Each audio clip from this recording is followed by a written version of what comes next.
അസ്സലാമു അലൈക്കും. എല്ലാവർക്കും ഇന്നത്തെ വീഡിയോയിലേക്ക് സ്വാഗതം. ഇത് ഫിഖ്ഹിലെ ഒന്നാമത്തെ പാഠമാണ് അൽ ഹക്കാമു ദീനിയ. സമ്പൂർണവും പരിശുദ്ധവുമായ ഇസ്ലാമിക ശരീഅത്തിന്റെ വിധികൾക്കാണ് അൽ ഹക്കാമു ദീനിയ എന്ന് പറയുന്നത്. സമ്പൂർണവും പരിശുദ്ധവുമായ ഇസ്ലാമിക ശരീഅത്തിന്റെ വിധികൾക്കാണ് അഹ്കാമു ദീനിയ എന്ന് പറയുന്നത്. അപ്പോൾ ഇവിടെ തന്നെ നമുക്കൊരു ചോദ്യം ഇപ്പൊ തന്നെ പഠിച്ച് പോവാം. അൽ അഹ്കാമു ദീനിയ എന്ന് പറയുന്നത് എന്തിനാണ്? സമ്പൂർണവും പരിശുദ്ധവുമായ ഇസ്ലാമിക ശരീഅത്തിന്റെ വിധികൾക്കാണ് അൽ അഹ്കാമു ദീനിയ എന്ന് പറയുന്നത്. ആ ഒരു ചോദ്യം നമ്മൾ ഇപ്പോൾ തന്നെ പഠിച്ചു കഴിഞ്ഞു. അപ്പോൾ ഈ അഹ്കാമു ദീനിയ അത് 5 ആകുന്നു. അഹ്കാമു ദീനിയ എത്ര വിധം എന്ന് ചോദിച്ചാൽ അത് 5 ആകുന്നു. ഈ ഇസ്ലാമിക ശരീഅത്തിന്റെ വിധികൾക്കാണ് അഹ്കാമു ദീനിയ എന്ന് പറയുന്നത്. അത് 5 ആകുന്നു എന്നും ഇവിടെ നമ്മൾക്ക് കാണാൻ വേണ്ടി സാധിക്കും. അപ്പോൾ ഒന്നാമത്തേത് വാജിബാണ്. നമ്മൾ കഴിഞ്ഞ 4ാം ക്ലാസ്സിലെ പുസ്തകങ്ങളിലൊക്കെ വാജിബ് എന്താണ് എന്നുള്ളത് നമ്മൾ പഠിച്ചിട്ടുണ്ടായിരുന്നു. വാജിബ് എന്നാൽ നിർബന്ധം ഉള്ള കാര്യങ്ങൾ എന്ന് നമ്മൾ പഠിച്ചിട്ടുണ്ടായിരുന്നു. അപ്പോൾ വാജിബ് ഇതിന് ഫർള് എന്നും പറയപ്പെടും. നമ്മൾ എന്തായാലും നിർബന്ധമായും ചെയ്യേണ്ട കാര്യങ്ങൾ അതാണ് ഫർള്. അപ്പോൾ ഇത് വാജിബ്, ഒന്നാമത്തേത് വാജിബാണ്. ഇതിന് ഫർള് എന്നും പറയപ്പെടും. ചെയ്താൽ കൂലിയുള്ളതും ഉപേക്ഷിച്ചാൽ ശിക്ഷയുള്ളതും. ചെയ്താൽ കൂലിയുള്ളതും ഉപേക്ഷിച്ചാൽ ശിക്ഷയുള്ളതുമാണ് വാജിബ്. ഇനി ഈ വാജിബിന് ഫർള് എന്നും പറയപ്പെടുന്നത് കൊണ്ട് ഇവിടെ ഫർള് 2 വിധമാണ് എന്ന് നിങ്ങൾ കൊടുത്തിട്ടുണ്ട്. ഇതിൽ അഹ്കാമുൽ ദീനിയയുടെ ഇതിൽ 5 എണ്ണം ഉണ്ട്. അതിലൊന്നാണ് വാജിബ്. ആ വാജിബിനെയാണ് 2 ആക്കിയിട്ട് തിരിച്ചിട്ടുള്ളത്. വാജിബിനെ 2 ആക്കി തിരിച്ചു. വാജിബിൽ തന്നെ 2 ആക്കി തിരിച്ചിട്ടുണ്ട്. ഒന്ന് ഫർളുൽ ഐനും ഫർളുൽ കിഫായയും. വാജിബിൽ ഫർളുൽ ഐനും വരുന്നുണ്ട്, ഫർളുൽ കിഫായയും വരുന്നുണ്ട്. ഫർളുൽ ഐന് നമുക്ക് എന്താണെന്ന് നോക്കാം. ഓരോ വ്യക്തിക്കും നിർബന്ധമായത്. ഉദാഹരണം 5 വക്ത് നിസ്കാരം, റമളാനിലെ നോമ്പ്. ഓക്കെ, ഫർള് ഐൻ എന്ന് പറഞ്ഞാൽ ഓരോ വ്യക്തിക്കും നിർബന്ധമായ കാര്യങ്ങളാണ് ഫർള് ഐന്. 5 വക്ത് നിസ്കാരം, റമളാനിലെ നോമ്പൊക്കെ നമ്മൾ ഓരോ വ്യക്തികൾ തന്നെ അവരവർ തന്നെ ചെയ്യേണ്ട കാര്യങ്ങളാണ്. പിന്നെ ഫർള് കിഫായ എന്ന് പറഞ്ഞാൽ സമൂഹത്തിലെ ഒരാൾ ചെയ്താൽ മതിയാകും. അതിന് ഉദാഹരണമാണ് മയ്യത്ത് നിസ്കാരം. മയ്യത്ത് നിസ്കാരം നമ്മൾ ഓരോരുത്തർ വ്യക്തികളായിട്ട് ചെയ്യേണ്ടതില്ല, സമൂഹത്തിൽ ഒരാളെങ്കിലും ചെയ്യണം. ആരും ചെയ്തില്ലെങ്കിൽ എല്ലാവരും കുറ്റക്കാരാവുകയും ചെയ്യും. അപ്പോൾ ആരും നമ്മൾ ചെയ്യുന്നില്ല എന്നുണ്ടെങ്കിലും മറ്റൊരാൾ ചെയ്യേണ്ടത് നിർബന്ധമാണ് എന്നാണ് അവിടെ പറയുന്നത്. ഫർള് ഐനും ഫർള് കിഫായയും. ഫർള് 2 വിധമാണ്. ഫർള് ഐന് ഓരോ വ്യക്തിക്കും നിർബന്ധമായത്. പിന്നെ 5 ഫർള് കിഫായ ആരും ചെയ്തില്ലെങ്കിൽ എല്ലാവരും കുറ്റക്കാരാവുന്നത് മയ്യത്ത് നിസ്കാരം. അപ്പോൾ അഹ്കാമു ദീനിയയിൽ ഉള്ള ഒന്നാണ് വാജിബ്. ആ വാജിബിലുള്ള 2 തരമാണ് ഫർള് ഐനും ഫർള് കിഫായയും. ഇനിയിപ്പോൾ ഈ ഒരു അഹ്കാമു ദീനിയയിൽ 5 ഉണ്ട് എന്ന് പറഞ്ഞതിലെ രണ്ടാമത്തേതാണ് ഹറാം. ഹറാം എന്ന് പറഞ്ഞാൽ എന്താണ്? ചെയ്താൽ ശിക്ഷയുള്ളത്, ഒഴിവാക്കിയാൽ കൂലിയുള്ളത്. ചെയ്താൽ ശിക്ഷയാണ്, ഒഴിവാക്കിയാൽ കൂലിയാണ്. ആ കാര്യം എന്താണ്? ഉദാഹരണത്തിന് മദ്യപാനവും കളവ് പറയലും. കളവ് പറയാതിരുന്നാൽ കൂലിയുമുണ്ട്, കളവ് പറഞ്ഞാൽ ശിക്ഷയുണ്ട്. അതാണ് ഹറാം. അപ്പോൾ നമ്മൾ 2 എണ്ണം പഠിച്ചു, വാജിബ്, ഹറാം. വാജിബിൽ 2 വിധമുണ്ട്. ആ 2 വിധമാണ് ഇവിടെ. അപ്പോൾ വാജിബ്, ഹറാം. ഇനി നമ്മുടെ മൂന്നാമത്തെയാണ് സുന്നത്ത്. മൂന്നാമത്തേത് സുന്നത്താണ്. സുന്നത്ത് നോക്കൂ. മന്ദൂബ്, മുസ്തഹബ്, നഫ്ല്, തതവ്വു എന്നും ഇതിന് പേരുകളുണ്ട്. സുന്നത്തിന് 3 പേരുകളുണ്ട്. മന്ദൂബ്, മുസ്തഹബ്, നഫ്ല്, തതവ്വു. 1, 2, 3, 4 പേരുകളാണ് സുന്നത്തിനുള്ളത്. ഓക്കെ, അപ്പോൾ നമ്മൾ ഹറാമിൽ ആ ഒറ്റ ഒന്നേ പഠിക്കാനുള്ളൂ. നേരത്തെ വാജിബിൽ നമ്മൾ 2 എണ്ണം പഠിച്ചിട്ടുണ്ടായിരുന്നല്ലോ, ഫർള് ഐനും ഫർള് കിഫായ. അതുപോലെ സുന്നത്തിൽ എന്താണ്? മന്ദൂബ്, മുസ്തഹബ്, നഫ്ല്, തതവ്വു എന്നും ഇതിന് പേരുകളുണ്ട്. ചെയ്താൽ കൂലിയുണ്ട്, ഉപേക്ഷിച്ചാൽ ശിക്ഷയില്ല. ചെയ്താൽ കൂലിയുള്ളതും ഉപേക്ഷിച്ചാൽ ശിക്ഷയില്ലാത്തതുമാണ്. ഉദാഹരണത്തിന് സലാം പറയുക, മിസ്വാക്ക് ചെയ്യുക. അപ്പോൾ സലാം പറഞ്ഞാൽ നിങ്ങൾക്ക് എന്താണ്? കൂലിയുണ്ട്. എന്നാൽ സലാം പറഞ്ഞില്ല എന്ന് കരുതി നിങ്ങൾക്ക് എന്ത് കിട്ടില്ല? ശിക്ഷ കിട്ടില്ല. ഉപേക്ഷിച്ചാൽ ശിക്ഷയില്ല. മിസ്വാക്ക് ചെയ്യലും സലാം പറയലും. സുന്നത്തും നമ്മൾ പഠിച്ചു. ഇപ്പോൾ ഇത് മൂന്നാമത്തേതാണ്. ഒന്നാമത്തേത് വാജിബായിരുന്നു, ഇവിടെ ഉണ്ട്. രണ്ടാമത്തേത് എന്തായിരുന്നു? ഹറാം. മൂന്നാമത്തേത് ഇപ്പം നമ്മൾ പറഞ്ഞ സുന്നത്ത്. ഇനി 4ാമത്തേത് കറാഹത്താണ്. കറാഹത്ത് എന്ന് പറഞ്ഞാൽ എന്താണ്? ചെയ്താൽ ശിക്ഷയില്ല, ഉപേക്ഷിച്ചാൽ കൂലിയുണ്ട്.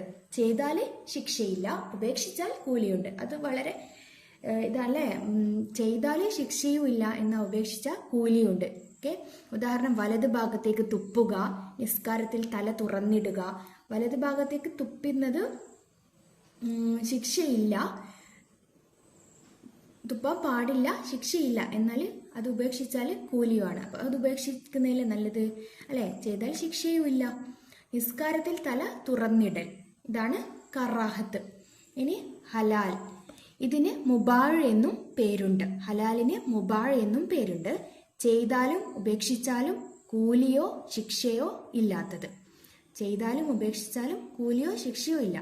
നിങ്ങൾ ചെയ്താൽ കൂലിയില്ല, ശിക്ഷയുമില്ല. ചെയ്തില്ലെങ്കിലും കൂലിയുമില്ല, ശിക്ഷയുമില്ല. ഉദാഹരണത്തിന് വില കൂടിയ ഭക്ഷണം കഴിക്കുക, വില കൂടിയ ചെരുപ്പ് ധരിക്കുക, ഇതൊക്കെയാണ് ഹലാലിൽ വരുന്നത്. അപ്പോൾ നമ്മളിവിടെ 5 കാര്യങ്ങൾ പഠിച്ചു. ഒന്നാമത്തേത് അൽ അഹ്കാമു ദീനിയ എന്നുള്ളത് എന്താണെന്നുള്ളത് പഠിച്ചു. അൽ അഹ്കാമു ദീനിയയുടെ 5 കാര്യങ്ങൾ എന്താണ്? വാജിബ്, ഹറാമ്, സുന്നത്ത്, കറാഹത്ത്, ഹലാല്. ആ 5 കാര്യങ്ങളിൽ തന്നെ വാജിബിൽ 2 വിധമുണ്ടെന്ന് പഠിച്ചു. ഹറാമ് പഠിച്ചു, പിന്നെ സുന്നത്തിന്റെ പേരുകൾ പഠിച്ചു, കറാഹത്ത്, ഹലാല്. ഇതൊക്കെയാണ് നമ്മൾക്ക് പഠിക്കാനായിട്ടുള്ളത്. ഇനി ഇതിന്റെ നമുക്ക് ഉത്തരം നോക്കാം. ചോദ്യോത്തരം എങ്ങനെയാണ് വരുന്നത് എന്നുള്ളത് നമുക്ക് നോക്കാം. എന്തൊക്കെ ചോദ്യോത്തരങ്ങളാണ് ഇതിൽ വരുന്നത് എന്നുള്ളത്.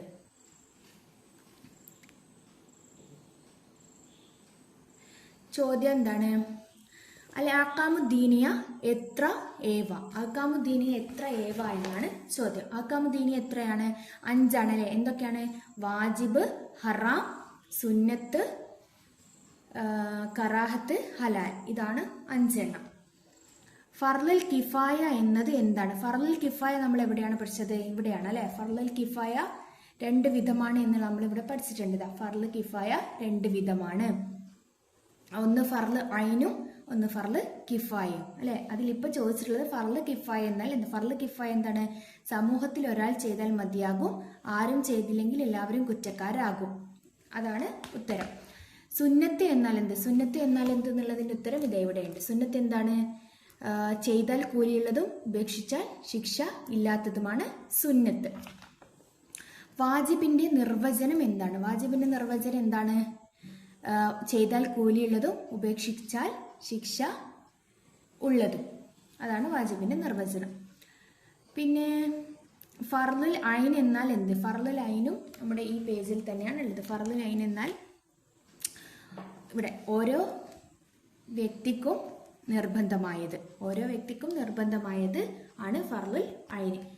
പിന്നെ അടുത്ത ചോദ്യം വരുന്നത് ചെയ്താൽ ശിക്ഷ ലഭിക്കുന്നത് ഏതാണ്? ചെയ്താൽ ശിക്ഷ ലഭിക്കുന്നത് ഏതാണ്? ചെയ്താൽ ശിക്ഷ ലഭിക്കുന്നത് ഏതാണ്? എവിടെയാണുള്ളത്?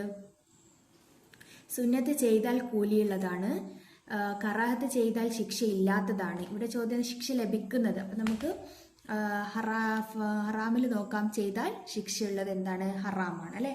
ഇവിടെ ചെയ്താൽ ശിക്ഷയുള്ളത് ഹറാം. ഹലാലിന്റെ മറ്റൊരു പേരെന്ത്? ഹലാലിന്റെ മറ്റൊരു പേരെന്താണ്? ഹലാലിന് മുബാഹ് എന്നും പേരുണ്ട്. ഇവിടെ നമുക്ക് സില്ലു ബിൽ മുനാസിബ് എന്ന് പറഞ്ഞിട്ട് പ്രവർത്തനം ചെയ്യാനായിട്ടുണ്ട്. അപ്പോൾ ഇവിടെ നിങ്ങൾക്ക് കാണാം ഫർളു ഐനിന് യോജിച്ചത് ബിയിൽ എന്താണ് എന്നുള്ളതാണ്. അതായത് നമ്മൾ ഉദാഹരണം ഫർളു ഐന് യോജിച്ചത് എന്താണ്? റമദാനിലെ നോമ്പാണ് അല്ലെ. ഫർളു ഐന്. ഫർളു കിഫായ എന്താണ്? ഫർളു കിഫായ മയ്യിത്ത് നിസ്കാരം.